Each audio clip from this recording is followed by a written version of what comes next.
Así es como el mártir dice, y cuando el día de mañana tu hijo te pregunte diciendo qué es todo esto, entonces le responderás, con mano fuerte nos sacó el Eterno de la esclavitud en Egipto. Y resulta que cuando el faraón se puso terco y no nos permitió salir, el Eterno mató a todo primogénito en la tierra de Egipto, desde el primogénito de los humanos hasta el primogénito de los animales. Y por eso mismo le ofrendamos al Eterno todos los machos primogénitos. En cambio, al primogénito de mis hijos lo redimo. Estas palabras estarán en ti como señal sobre tu brazo y como insignia entre tus ojos, porque con mano poderosa el Eterno nos sacó de Egipto.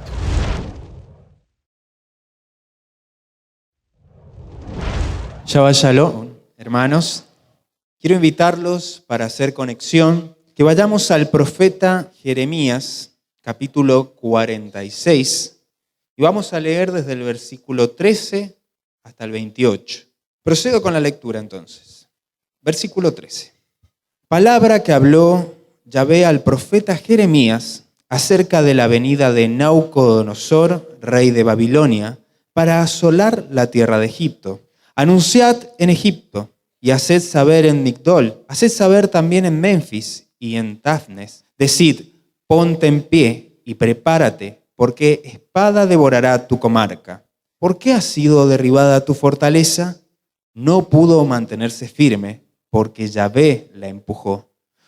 Multiplicó los caídos, y cada uno cayó sobre su compañero. Y dijeron, levántate y volvamos a nuestro pueblo, y a la tierra de nuestro nacimiento, y huyamos ante la espada vencedora. Allí gritaron, Faraón, rey de Egipto, es destruido. Dejó pasar el tiempo señalado. Vivo yo, dice el rey, cuyo nombre es Yahvé de los ejércitos, que como Tabor entre los montes y como Carmelo junto al mar, así vendrá.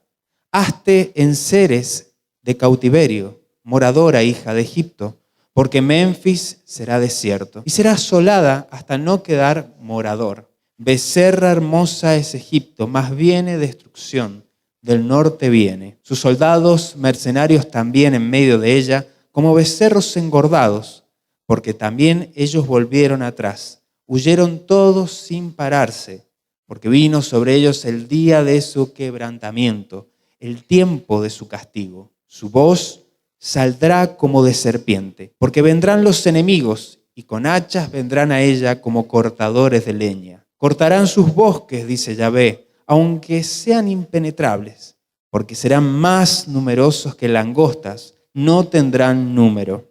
Se avergonzará la hija de Egipto, entregada será en manos del pueblo del norte. Yahvé de los ejércitos, Dios de Israel, ha dicho, he aquí que yo castigo a Amón, Dios de Tebas, a Faraón, a Egipto, y a sus dioses y a sus reyes, así a Faraón como a los que en él confían.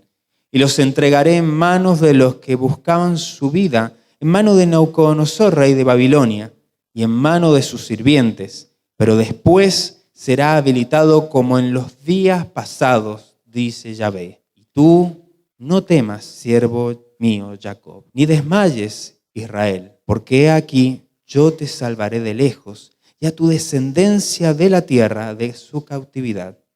Y volverá a Jacob y descansará, y será prosperado, y no habrá quien lo atemorice. Tú, siervo mío Jacob, no temas, dice Yahvé, porque yo estoy contigo, porque destruiré a todas las naciones entre las cuales te he dispersado, pero a ti no te destruiré del todo, sino que te castigaré con justicia. De ninguna manera te dejaré sin castigo. Amén. Bueno, estamos frente a la conexión de una porción que en hebreo se llama, o se llamó, Bo. Bo. Anda para allá, Bobo. No, no es esa. Bo, que significa ven. Tiene otras explicaciones, pero vamos a quedarnos en la más fácil que todos nos aprendimos. Ven.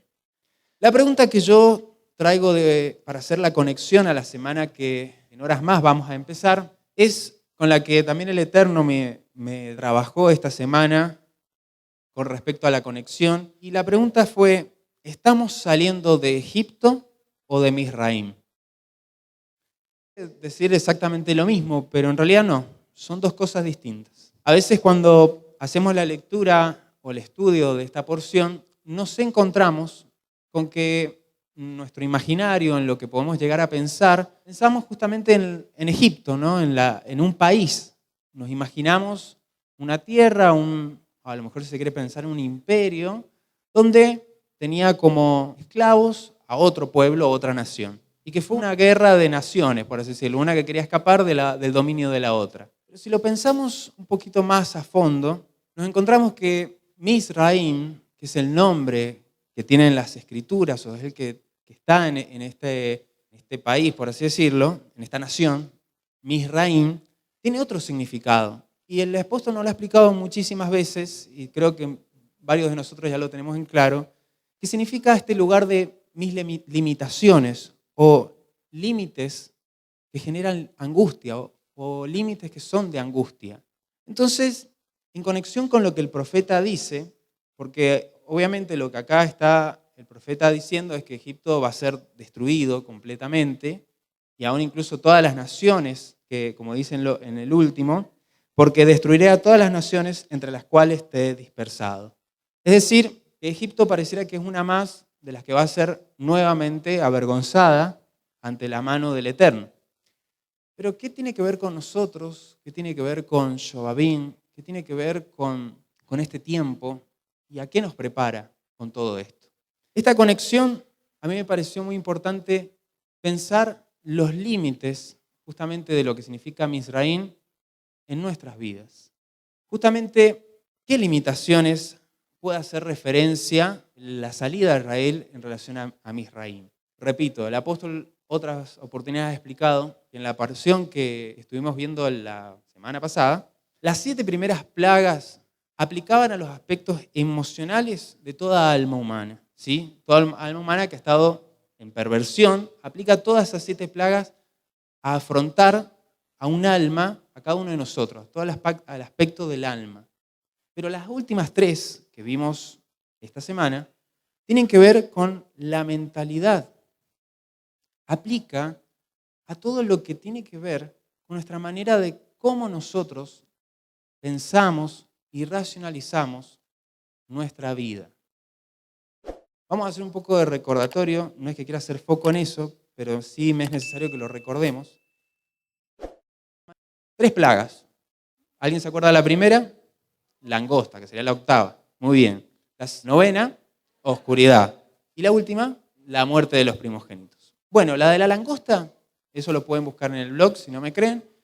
El apóstol explica que tiene que ver con el cerebro de toda persona. Porque justamente las langostas, cuando se alimentan, lo que más le crece es el cerebro. Raro, ¿no? La segunda apunta al corazón, al lev, ¿sí? En hebreo, lev.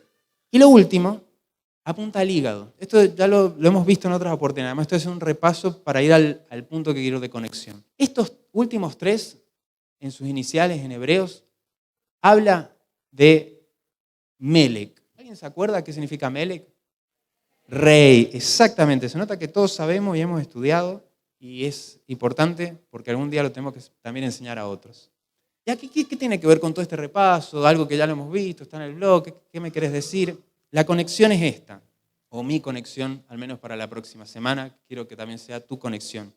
El Eterno quiere sacarnos de los límites que nosotros hemos puesto a nuestras vidas. Si uno hace un poquito de desglose en lo último que acabo de hablar, justamente nosotros en muchas oportunidades somos los principales agentes en los que ponemos límites en nuestros pensamientos, en nuestros sentimientos y en nuestra vida espiritual. Somos los que ponemos las trabas.